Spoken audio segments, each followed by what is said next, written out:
বাড়ির রাস্তা অবস্থাটা দেখুন বন্ধুরা।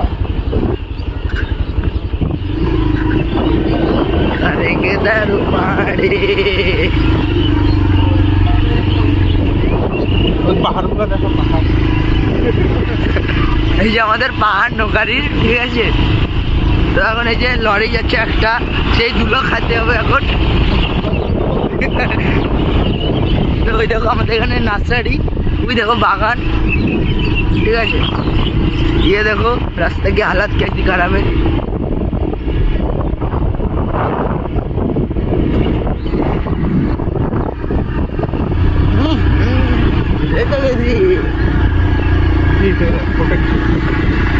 ये देखो हालत कैसे खराब हुआ, देखो।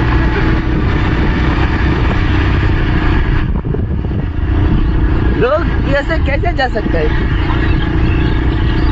चल अब गुड बाय, यहाँ पर ब्लॉग खत्म होता है। Good bye.